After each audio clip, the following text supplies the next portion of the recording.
Professor Zilli is primarily a Mughal specialist, Mughal history specialist, pre-modern history, and he has done uh, uh, extraordinary work on an important man from Pakistan, letters, Munshak and Amikim, and several papers on Sufism and politics in the Mughal and also under the Mughals. Then very insightful comments on Abdul Qadir Badaini's Najatul Rashid, which is yet to be analyzed, even if it has been published. So, but we thought that since he comes from a very important madrasa, which was established by Shibli, comrade, colleague, friend, student, Maulana Hamiduddin Farahi, a major commentator on Quran, and he was also associated with Nadwatul Ulama, Madrasa Narwar, and Shibli Academy Azamgarh, and he is also related to Maulana Shibli, being inter-Rajput convert in Eastern UP under the pressure of Aurangzeb IV. Yes, to avoid actually his pedancy, the Raja of Azamgarh was advised by Maulana Triyaputi to become Muslim. But luckily for us, the Muslim community and for Muslim League, this community remained Muslim. We converted in the 1920s. So he thought that, he would be in a position to tell us something really significant about Shibli's years of politics, even if we all know that Shibli is the greatest scholar.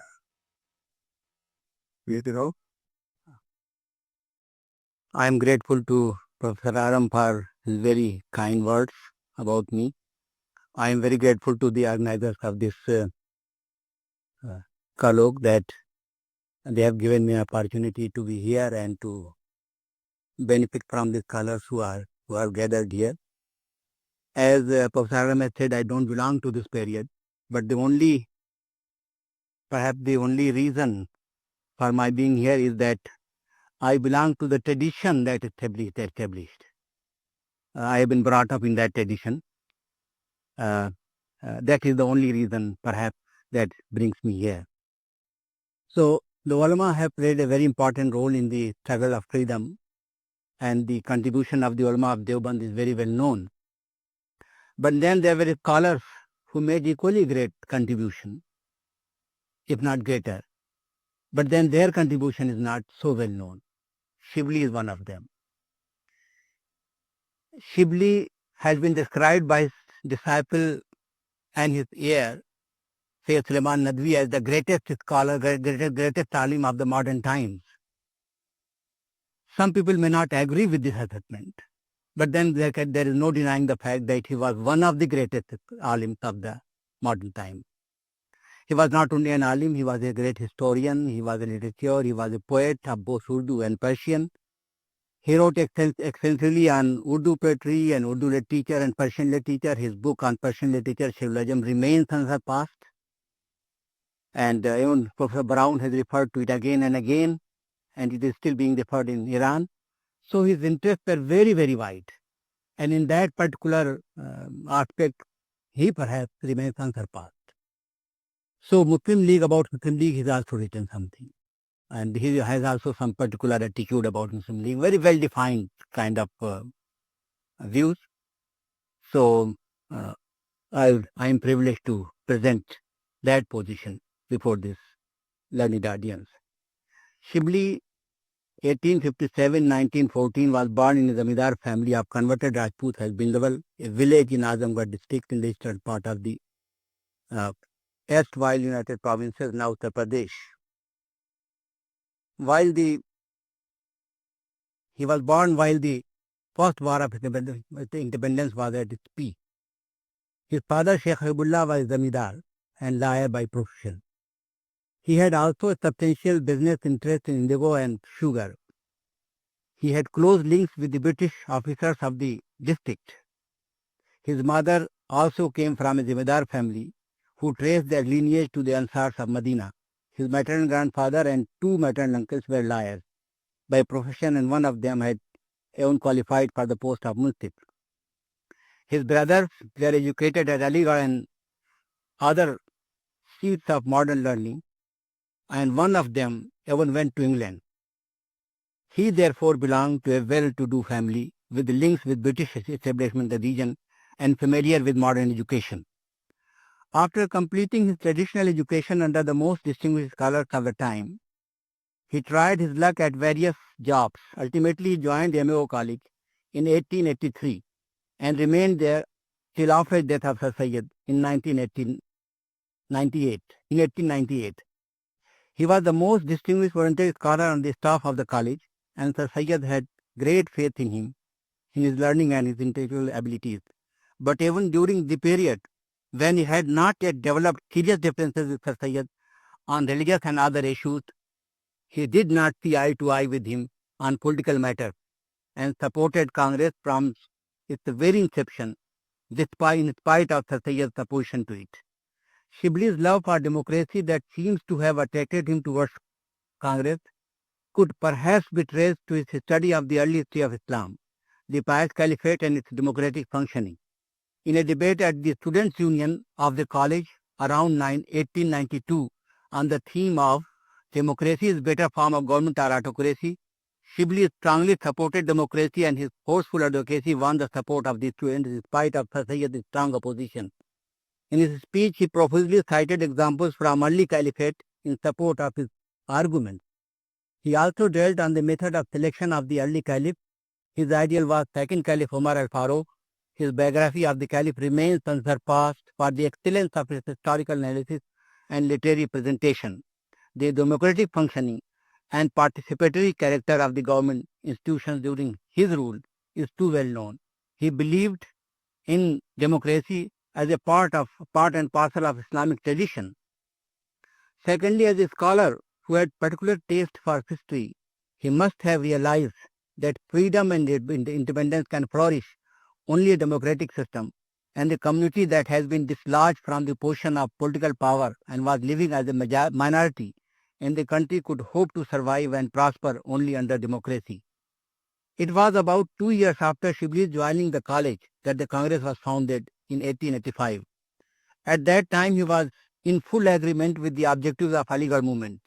He had founded a school for imparting modern education at Azamgarh 2 years back and had presented his most stirring poem Subh Ummeed, Morning of Hope, around that time. But in political matters, he subscribed to the ideals of the Congress. He never participated in practical politics, nor joined any political outfit. He never attended Congress sessions or worked on any of its bodies. But he was in complete agreement with the objectives of the Congress and shared its ideals. In a letter he writes, quote, I always remained independent in my thinking. I worked with Sir Syed for 16 years, but in political matters I never agreed with him and continued to like Congress. I had many discussions with him on this issue. Unquote. After these differences, about these differences, Abdul Rahman Khan Sherwani makes the following observation. One reason for disappointment of Shibli with the college was the difference of opinion regarding political matters. Shibli was now a supporter of the new political movement. If Shibli's writings on the subject are put to a careful analysis, it would emerge that his interest in politics has in fact grown out of his scholarly pursuits. It would appear that Shibli was drawn to nationalist politics of Congress through his studies of Islamic history and his devotion to the ideals of pan-Islamism. His study of history had aroused deep sense of hostility and hatred against the British power that had deprived the Muslims of the political authority in many of their lands and was at the root of their miseries. Moreover, as a symbol of the unity of Muslim world, Turkey occupied a very special place in the hearts of the Muslim world over. Indian Muslims felt particularly concerned by the development that affected Turkey. Shibli was very sensitive in this regard. His travels to Istanbul and to other regions of the Ottoman Empire in 1892 only strengthened this sense of attachment with Turks. He remained very closely associated with the efforts of the Indian Muslims in this regard. In 1911, Italy invaded Tripoli, and while this war was not yet over, the Balkan War erupted in October 1912. This proved to be the last straw for the Indian Muslims. It aroused strong undercurrents of resentment and anger against Europe and more particularly against the British. It assumed the nature of a movement, and Shibli was in the forefront leading the way with his powerful writings. He wrote a very strange poem on the occasion titled Shar Islam. Shibli was so deeply distraught by these developments that when Dr. Mukhtar Ahmad Ansari was about to leave with his medical mission for Turkey, he knelt and kissed his boots. It was actually this strong feeling of attachment with Ottoman Caliphate that ultimately took the shape of Khilafat movement. It was not a coincidence that most of those who spearheaded this movement are the people who have been closely associated with him, like Maulana Muhammad Ali, Abul Kalam Azad and Syed Suleiman Nadwi. It would seem that nationalist thinking was ingrained in his personality. Even before Congress was founded, and his studies of history had helped him in determining his stand regarding the political situation obtaining in the country. He named the school that he founded at Azamgarh soon after joining the college as National School.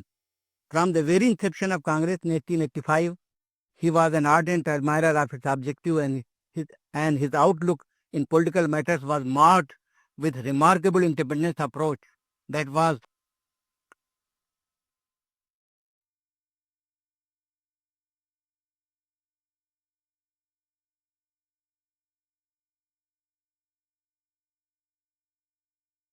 entirely out of tune with the general atmosphere of Aligarh. British professors held sway there, and perhaps under their influence, as well as in view of his own perceptions regarding needs of the Muslim community at that particular point of time, Sir Syed pursued a hostile policy towards Congress. In this atmosphere, Shibli was ill at ease regarding Muslim approach to the politics and regretted the Muslim apathy towards Congress. He was a great communicator and used to express his ideas and views freely and effectively. He did it while he was still a professor at the college. Khaja Ghulam Sayyidan, who was his friend during the period of Shibli's professorship at Aligarh, wrote after his death, Sir Syed Ahmad Khan was quite independent-minded, but in political matters he was a conservative. This was the reason why Shibli did not like his political views from the days of his professorship. In the circumstances, it was only natural that those who came in close contact with him, both as students as well as friends and acquaintances, were influenced by his views. People like Muhammad Ali were included among his favorite students, and Abul Kalam Azad was trained by him. It would therefore not be far-fetched to conclude that his ideas has played a role in molding their political attitude. In 1912, he seems to have felt that this was not enough, and it was need of the time to disseminate his political ideas among the people at large through press, and to stem the growing hold of Muslim League among the Muslims. He persuaded Sayyid Mir Jan to publish an independent Muslim newspaper to propagate correct political ideas among the Indian Muslims. Shibli used to write articles and notes in this paper, both in his name and anonymously, and this led to a general belief that the paper reflected Shibli's views and ideas. The issues that were at the forefront at that time included division of Bengal and its consequent annulment, Balkan Wars, the demand for Muslim university, the tragedy of Kanpur Mosque, and Muslim League. On all these issues, this paper was in the forefront, and its tone and tenor was determined by Shibli. He tried to inculcate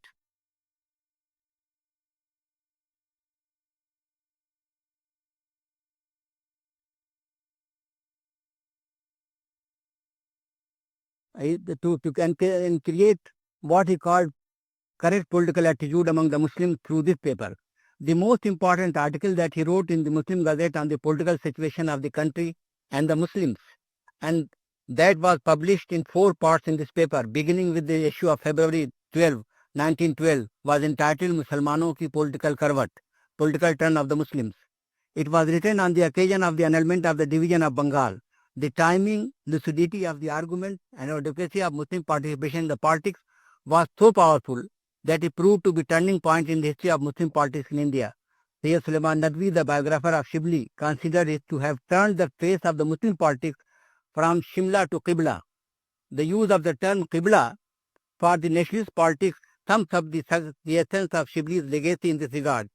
Shimla here obviously refers to Shimla deputation of 1906 for securing separate electorate for the Muslims, which ultimately led to the foundation of All India Muslim League on 30th September 1906 at Dhaka. At that time, it was generally felt that in the League circles that unless immediate steps were taken, the Muslims, on account of the growing fear of the majority, would ultimately join the Congress, which would in and then prove fatal to their existence. Taking note of the great sense of anxiety that was generated by an element of Bengal's division in the Muslim community and the leadership, the article begins with the following statement that sets the tone of his critique of Muslim League's policies. He says, quote, "If it is true that the slave of the division of Bengal had turned the face of the Muslim politics, then we are willing to sacrifice something more precious besides Bengal on this happy occasion. But the noises emanating from the center of the politics, that is Muslim League, are misleading and bound to fade away soon," unquote. Then he turns his attention to an article by a Muslim columnist that had appeared in the Pioneer around that time. It held out the proposition that as a result of the decline of Turkey and Iran, the Muslims would not be able to maintain their weight in the politics of the country and therefore they should join the Hindus. Shibli takes a strong exception to this logic and says that unity with the Hindu was a good idea and would remain to be a good idea, but the new reason that has been advanced for this is nothing less than a matter of unmitigated shame. Then he asks that if had Turkey and Iran been powerful, would they come to our assistance against our neighbors, and had that made the British government accept our boasting at Shimla that our political weight is greater than our neighbors? He lauded the article of Waqar al-Mulk had written in the connection with the annulment of Bengal's division and terms it as a very brave step. But he does not agree with his view that the Muslims would be annihilated if they joined Congress, just like a river loses its identity when it joins the ocean.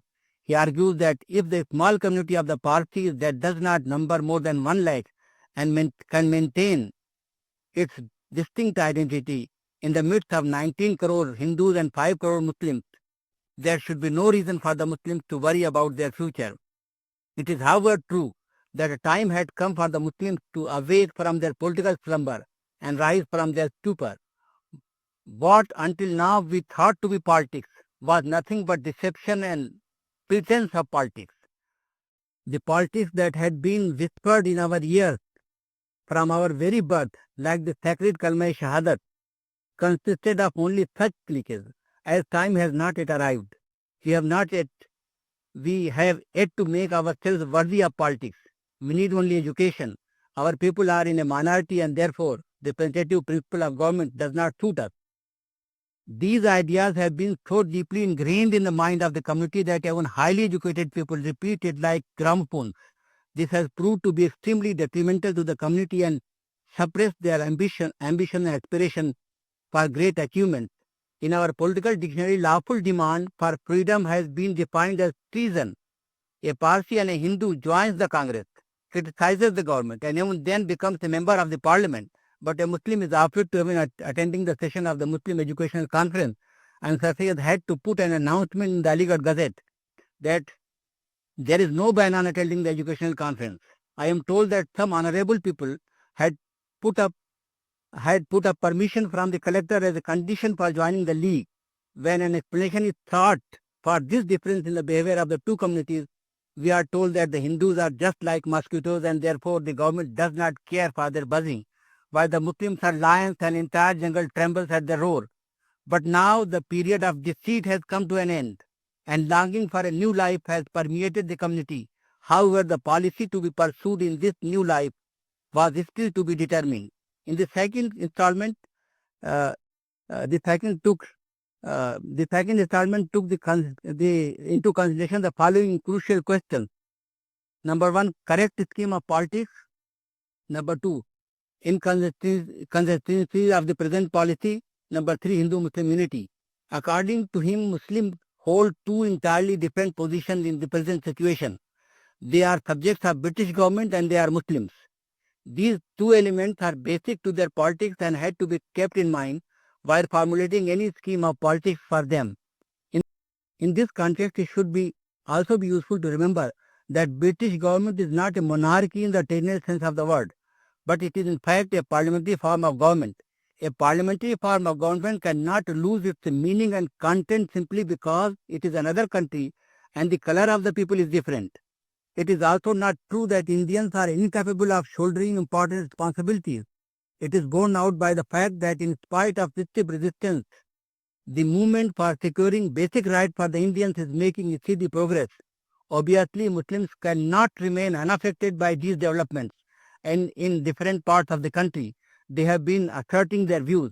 But surprisingly, the Muslims of the region, which could be called the head and heart of the country, remain totally cut off from politics. He refers to UP, basically. It is not a natural development, but there are some important impediments which are responsible for this state of affairs. He locates these impediments in the policies of Sir Sayyid. He recounts a number of instances where Sir Sayyid took very bold and independent political stand and comes to the conclusion that it was only the tyranny of the circumstances that compelled such a fearless person to restrain the entire community from participating in the politics of the day. Then he makes a critical appraisal of the Lucknow speech of Sir Sayyid and provides convincing answers to his arguments.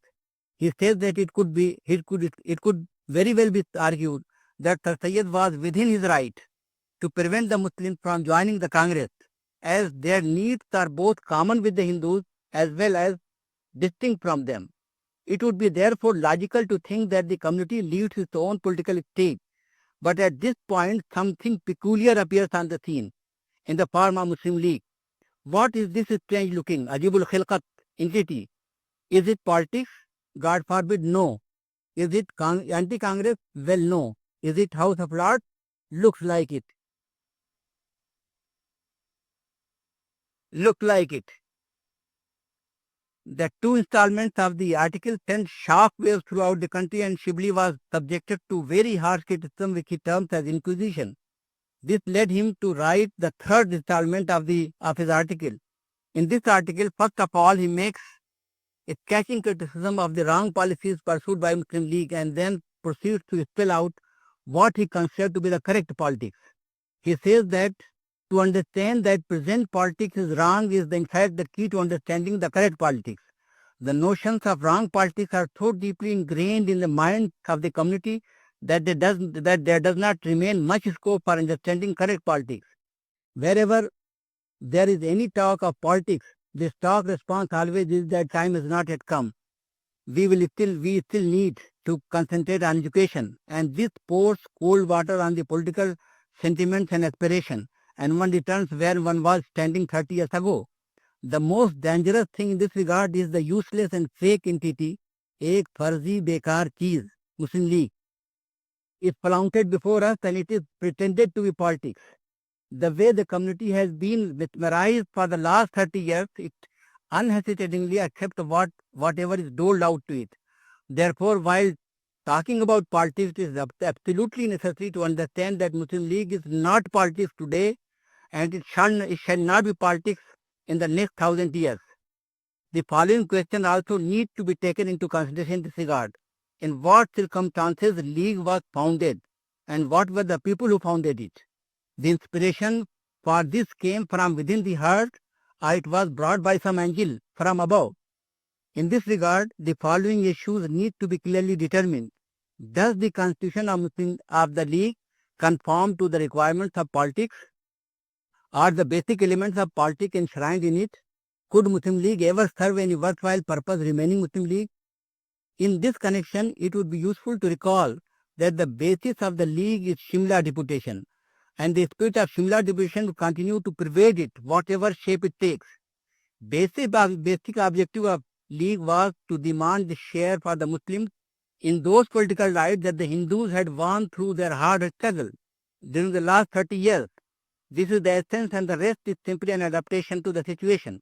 The point that is thought to be hammered day and night is the bogey of Hindu hegemony and need for preserving the Muslim identity in the face of Hindu onslaught. He terms the Shimla deputation as the biggest tamasha that was put on the national stage. Then he asks, could it be proper to term mutual conflicts and clash among two sections of the subject as politics? According to him, politics concerns a debate about the limits of subjects' participation in the administrative apparatus of the government. This would mean that politics is concerned with the sharing of power between the ruler and the ruled, and not conflict and clash between subjects, which is the objective of the Muslim League. Then he makes a comparative study of the resolution Congress had passed since its inception and the resolution that Muslim League had passed till date, and says that anyone can see the great difference between them. Besides the nature, significance and weight of the resolution, it is also important how they are pursued. If the changes that had taken place in the administration during this period are studied closely, it could be easily discerned that since the Congress began its demand for political rights, there has been steady progress in the direction of self-government under the auspices of British rule. Politics is a powerful national sentiment, and when it is aroused in the heart, it works as a great motivating and invigorating force that inspires the nation to great endeavors, sacrifice and exceptionally hard work. But this is not reflected in the attitude of the League, which seems to believe that only saying something is politics and does not entail any hard and concerted effort. In support of his argument, he cites League's demand for separate elections at the municipal level. The principle of separate representation has been accepted for Viceroy's Council and Provincial Council, but these have not been used for any worthwhile purpose. Our representatives in these bodies do not use them for asking constructive questions, putting across reform proposals. They waste their time in petty issues. It is due to the lack of correct political attitude in the League that in its rank and files one can hardly find a person who is prepared to incur some loss for the sake of the politics. He laments that there is none among these self-appointed leaders, who could be prepared to dedicate his life like servants of India's society, and there is no institution like Gurukul. Those who think that they are making some kind of sacrifice by attending annual political mela are in fact deceiving themselves. It could be a stage for recreation, show off, but it has nothing to do with sacrifice. The tree is known by its fruits. If our politics should have been real politics, the necessary result must have followed. Toward the end of his criticism of Muslim League, he discusses its basic structure and whether it could ever be possibly corrected and whether the League could ever be willing to give up its basic character. The basic problem that it always looks towards wealth and affluence as the basic qualification for president, secretary and members of the district office bearers. For all these offices, only those people are sought who have golden sheen on their faces. But in politics, such people do not hold any value because they would never be willing to compromise their status and position. On the other hand, Congress has never offered its offices to such people. At the end of this discussion, he spells out what he calls correct politics and which he wants the Muslim League to follow. Number one, first of all, he wants the Muslim League to expand its area of activity. In addition to those small problems which are specific to any particular community, the League should take up those issues on which the destiny of India depends. As an example, he cites the problem of agrarian settlement, on which the prosperity of the country depends. But the League had never thought about this problem. It is common observation that poor are getting poorer. At the time of every settlement, there is exorbitant increase in revenue demand, which leads to indebtedness, penury and starvation. Many peasants are forced to leave their hearth and home. In spite of all this misery and that comes in its wake, the settlement is repeated every 30 years. In his opinion, introduction of permanent settlement would lead to greater benefit than securing few more jobs for the Muslims. Number two, efforts should be made to ensure that such conditions are created that Indians have an opportunity to participate in all administrative matters. He refers to Gokhale's bill for the creation of district council and considers it as a very fine bill for the general welfare of the country. It is therefore necessary that except for some specific resolutions that concern any particular community, all the resolutions adopted by the Congress should be included in the program of the League, and every effort should be made for their realization in the same way as the moderate Hindus do. Number three, recently Amir Ali has suggested creating Number 3, recently Amir Ali has suggested creation of a common national stage of Hindus and Muslims, and that the deputations to the Viceroy should consist of both Hindus and Muslims. It is a step in the right direction and should be immediately implemented. Number 4, the big zamidars and talukadars should be removed from the executive committee of the Muslim League. Only such persons should be appointed to this body who have independence of character and courage of conviction to freely and independently express their opinion. Number 5, the task of inculcating true understanding of politics should be given priority. Politics is a vast branch of knowledge and enormous literature exists on the subject. Necessary material needs to be rendered into our language. Books and pamphlets should be published on important issues. Capable persons should be appointed to tour the country and lecture on issues pertaining to politics with a view to educating the people on the subject. Number 6, some people should be appointed either in honorary or paid position to investigate specific issues.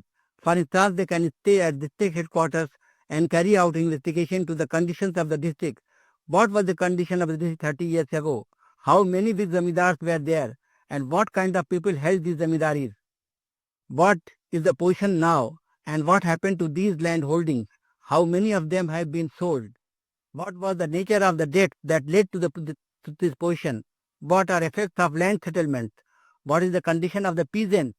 And how many people have migrated to other countries? In the fourth part of the article, he talked about the imperative need of Hindu-Muslim unity. It was generally believed that since unity among the two communities is not possible, therefore there could not be common front with Hindus even in politics. Both premises of this argument are wrong, but it is something through which one can play on the sentiment of Muslim without end. Then he goes into the history and talks about the reconciliation of the two communities under the Mughals and gives some very moving examples of the unity of the two communities. He asserts that it could be achieved again.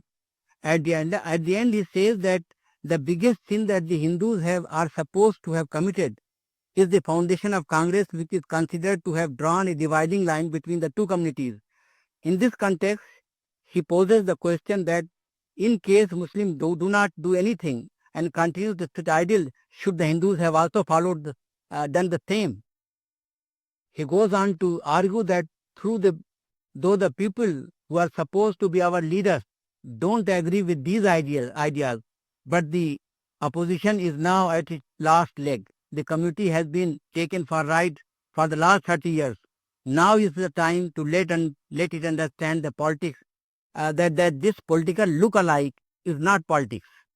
Coming from the pen of one of the most distinguished Indo-Islamic scholars of the time, these articles led to great stir among the Muslims in general and Muslim League circles in particular, and made leaders of the League to think afresh about the policies and the structure of the organization. Political developments on national and international scene also seem to have forced their hand to introduce necessary reforms and widen the scope of the movement. Annulment of Bengal's division, Balkan and Tripoli wars, and Russian aggression against Persia, and the attitude of British government towards these issues so deeply antagonized the Indian Muslims that it was no more possible to continue with the old policy of unqualified loyalty toward the government.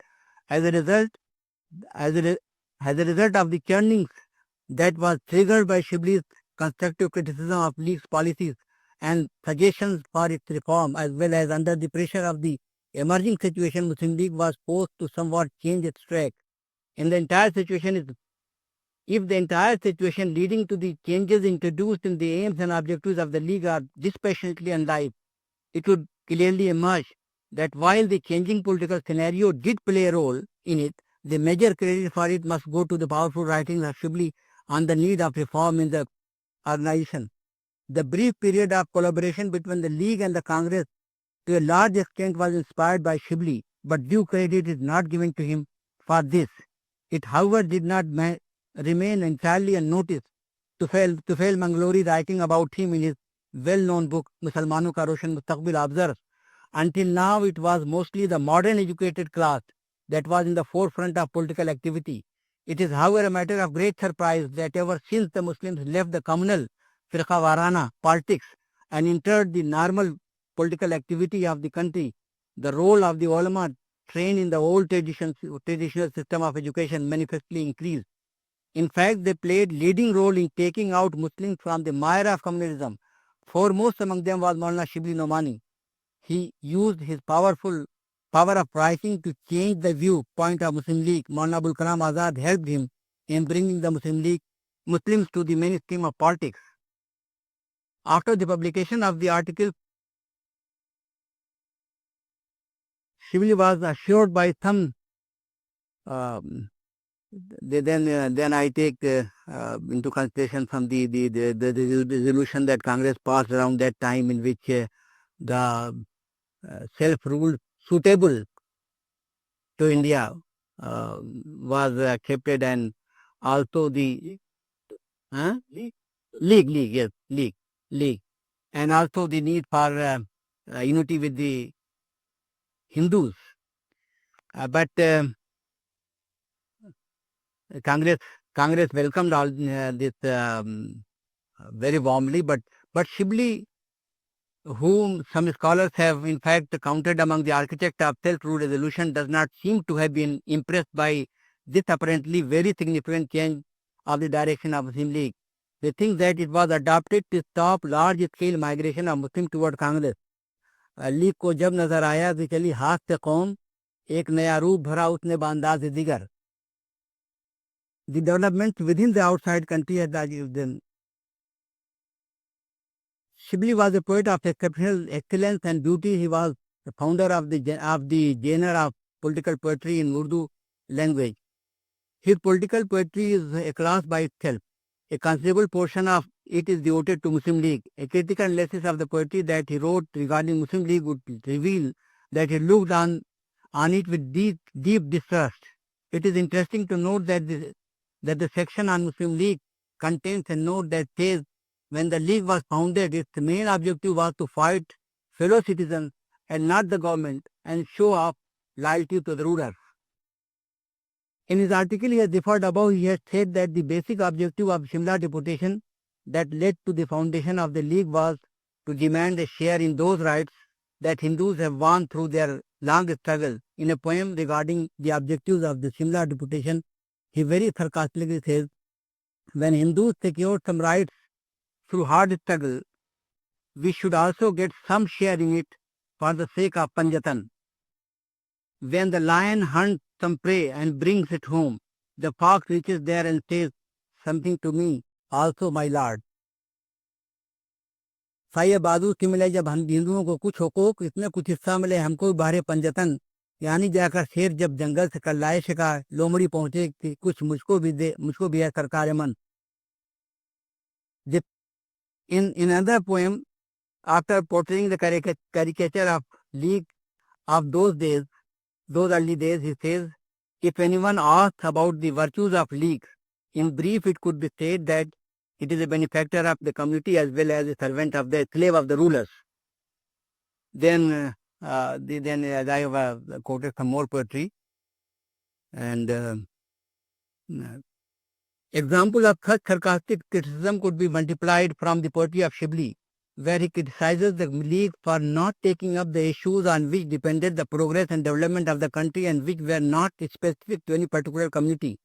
His solicitude for the plight of peasants and his insistence on the implementation of permanent land settlement throughout India are particularly noteworthy. This shows the breadth of his vision. Coming as he did from a Zamindar family, it might have been reflecting his own experience. There could be little doubt that he was a pioneer among the Allama who used his powerful pen to create what he called correct attitude towards politics among the Muslims. Clearly, Shibli was first among the Allama to oppose the Muslim League on the theoretical level. His writings on the subject mark a watershed in the history of Muslim politics in India. He was thus the first traditional Muslim scholar to oppose the separatist policy of League and plead for unity and reconciliation among the Hindus and Muslims, and emphasize the need to work jointly for the betterment of the country. Founders of Deoband were inheritors of anti-British legacy of Mujahideen movement of Sayyid Ahmad Shaheed. They have actually participated in the first war of independence. Deoband was still a citadel of anti-British feelings. Ulama of Deoband sympathized with the policies of Congress. They openly supported the concept of Hindu-Muslim unity for achieving the independence of the country and issued fatwa in support of these issues. Again, after the return of Sheikhul Hind, Maulana Mahmud Hassan from Malta and foundation of Jamiatul Ulama in November 1919. No doubt, Jamiatul Ansar was formed in 1909 on the behest of Maulana Mahmud Hassan, but its aim and objective are not mentioned anywhere, and it seems to have faded out after the Muradabad session in 1911. The pro-Congress and anti-Muslim League stage around crucial year of 1912, as far as the ulama are concerned, belonged to Shibli. Besides many ulama who supported Congress and opposed Muslim League, under his influence, the middle class of the community, which mainly consisted of modern educated people, was particularly affected by his political thought. Those rebellious young men who around this time came to be known as Ahrar and who later joined Congress were in fact mainly inspired by his political views. A number of poems that he wrote about Ahrar, advising, admonishing, and even apologizing on their behalf for their rashness would go to clearly suggest that his relationship with them was that of a guide and a patron. What is time? No. So then I have discussed the legacy of Shibli, which of course could not be read. In that particular regard, Abul Kalam Azad, how far he was by Shibli, and Suleiman, his heir, and the great scholar whom Iqbal has referred to be as Sadul Kul, who became even a member of the working committee of the Congress later on, and Darul Musannifin, which was the institution that was planned by Shibli and that was established by his successor, and that emerged as the biggest research and publication center of history in the entire Muslim world. And those who were accredited Ethernet, and then Masjid-Islah also, which was a institution which was basically established for the dissemination of research in Quran. But then all these institutions under the influence of Shibli, they throughout this period followed a policy, a pro-Congress policy, and they participated in a big way in non-cooperation movement. Non-cooperation movement was a big success in Azamgarh. And as far as Dil is concerned, it emerged as a nerve center of the entire region, and all the important Congress leaders used to, whenever they used to pay a visit to that region, they used to stay there. Gandhiji did not stay there, but then he paid a visit there. Jawaharlal Nehru stayed there numerous occasions. Motilal Nehru, Sarojini Naidu, and all of them, all the important leaders. So Shibli's legacy, Shibli himself has remained a supporter of Congress on theoretical level, but then those, his heirs and those who were bearers of his legacy, they actually plunged into the practical politics. And if there would have been time, then at the end, I would like just to say a few words about one of his disciples, Iqbal Suhail. Because Iqbal Suhail was, he did his MA and LLB at Aligarh with the same time when Zakir Hussain and Rashid Ahmad Siddiqui was there, and they were great friends. And he was a disciple and pupil of Shibli. So he has written many poems in support of Congress and singing the songs of independence, and they are really worthy of being read. But then on two issues which are very important that should be mentioned here. One is Hindu-Muslim unity, about which he says that and that is connected with the problem of home. What is home? And Iqbal, you may some may recall the Iqbal's criticism of Hussain Ahmad Madni कि सरूद बर खड़े के दीन अज़ वतनत कि बेखबर दे मकामी Mohammad अरबीत. He said that the Qawm is belongs to the, is actually is related to the land, to the country, the birthplace. So it is that he is unaware of the traditions of the Prophet. Iqbal says that you are totally unaware of the Quran and Hadith and all that, because there are two terms, Qawm and Millat. And he says that the whenever the Prophet said, our own Prophet said that in the Qawmi Kazzabu, my home has uh, betrayed me. They don't believe me. So what does it mean? Because his Qawm was a Qawm of unbelievers. But then he refers to them, or he says that, depicting the earlier prophet, they say that the prophet were said in the on the in they brought the message in the language of their Qawm.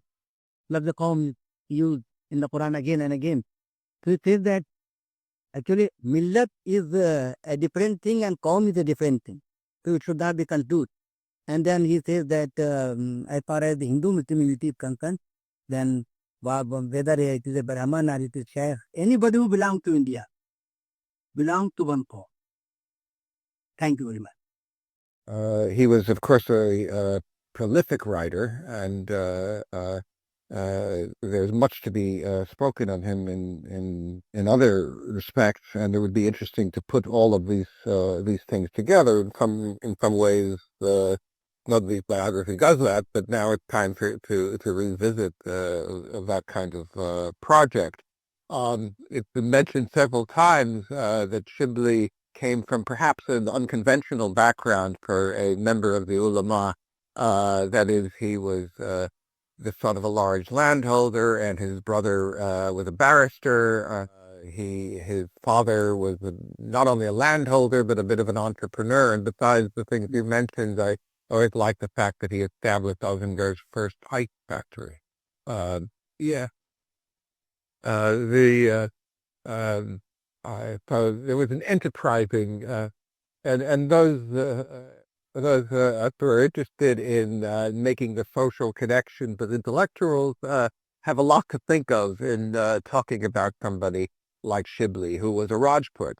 Recently, I had to write a little piece about the word ashraf, as Muzaffar Irfan knows, and I asked somebody who is a well-known Urdu literary scholar, what would you say about Shibli? Was he a member of the Ashraf? And he said, no, he couldn't be a member of the Ashraf. There were... But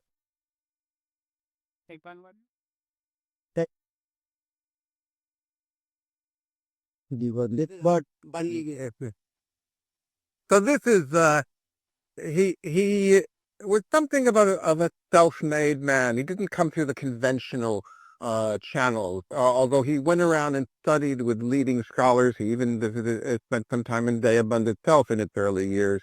But mostly he was a disciple of this very interesting family of ulama from Kiryakot that you mentioned, which was itself remarkably cosmopolitan intellectual tradition. This is the same family who Syed Ahmad Khan's friend and associate. They taught Syed Ahmad Khan Hebrew, and they also be Sanskrit and so on. So it was a very interesting family associated with what I gather is a tradition of that goes back before the 19th century of an ongoing tradition that reaches all the way back to the Mutazilite movement of Islamic rationalism. So this was his background, and then he came to Aligarh not as a teacher of religion, but as the assistant professor of Persian. And he was a literary scholar, first of all, and someone who wrote, as you mentioned, a major history of Persian literature, and then went off to write history.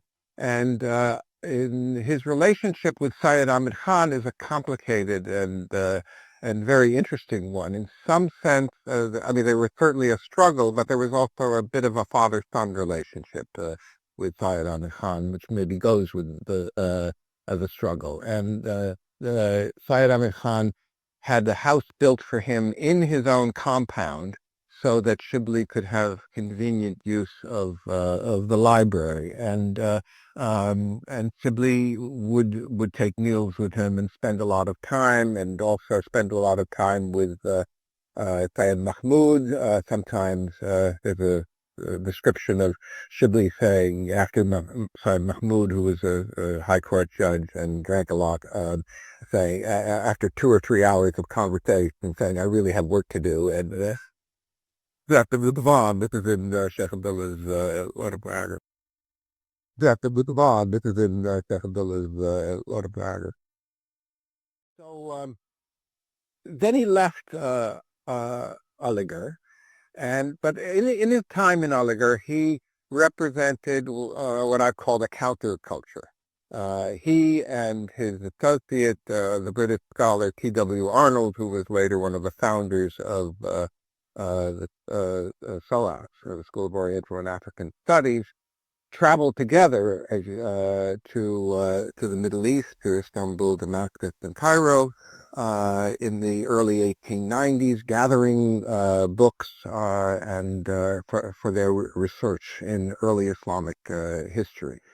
Primarily history in the early years of Islam outside of India, though Shibli did write a book on Aurangzeb in Indian history, but that wasn't his primary interest. He was a historian who was concerned with telling the tale of the rise and fall of civilizations, and that kind of project is something that was very much concerned of the Aligarh movement, and he was very much a part of the Aligarh movement in that respect.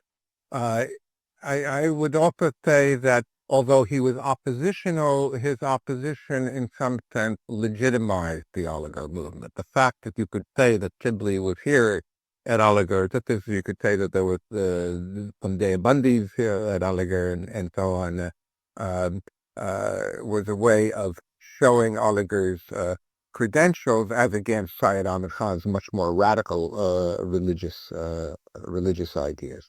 And a group of students clustered around Shibli and such as Maulana Muhammad Ali and Zahar Ali and even the Ghulam al-Sakhlain, who was a Shia, and those were sort of the intellectual students rather than the cricket playing, the football playing students. And so it was a counterculture, but it was something that they were always proud of. And it's interesting, although Shibli never attended he regularly attended the Muslim Educational Conference. And as you mentioned, he recited poetry at the Muslim Educational Conference. And even after he left Aligarh, he continued to attend the Muslim Educational Conference.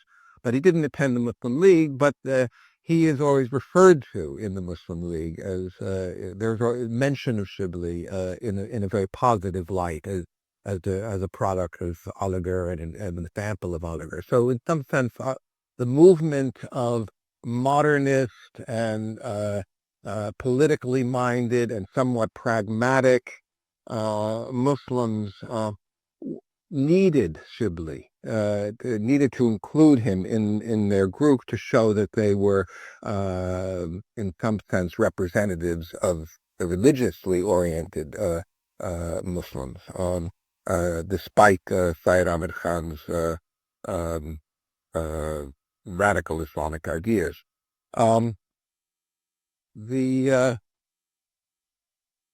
issue is when we turn to his political thought, trying to make sense of an issue that comes up again and again, and that Manan really introduced our whole conference, is how to work out the pragmatic politics, to misuse the word ethnic politics of Muslims, the desire to this create a political interest group with the religious side. And we all know that Jinnah was not a religious man, that many of the people who advocated what came to be known as Muslim separatism in one way or another, and certainly people who advocated Pakistan, were not necessarily motivated by directly religious thought. They were motivated by a sense of insecurity, a fear of a defensiveness against a majority that might themselves be motivated by religious ideas.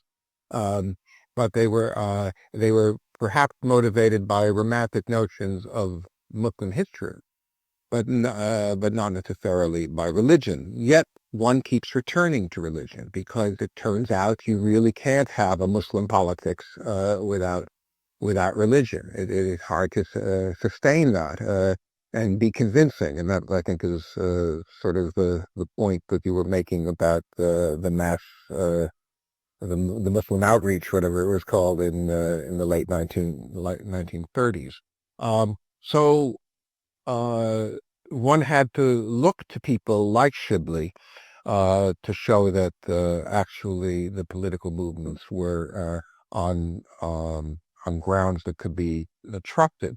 And Shibli's turn to politics, particularly in this very dramatic series of articles that he wrote in 1912, is part of.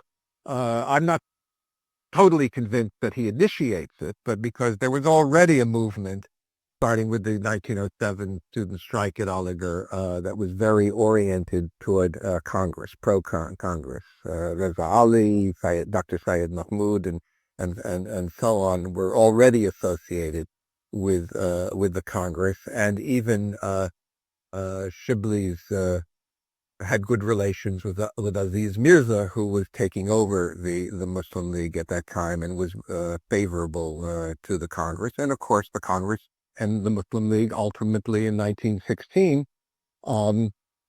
become allies. And for a period of time, for the next 4 or 5 years, the Congress and the Muslim League are virtually identical with each other, and things could have gone in that direction in all kinds of ways. So the question is, what was the politics that Shibli really was advocating? And you mentioned in the paper, although it didn't come out in your presentation, that he was very concerned with the Pan-Islamic movement. And this, of course, leads us into the Caliphate movement and Shibli's disciple. You make the case very well that, and in fact, I was totally convinced before that Allama Azad is very much Shibli's disciple. One could also say perhaps that through T.W. Arnold, there's a connection with Iqbal, and Iqbal was very aware of Shibli, and perhaps there's even a connection in their poetry. But so there was a movement which shared this notion of participation in the empire, representative government in the empire. This was really the demand of the Congress, and the only problem was how would you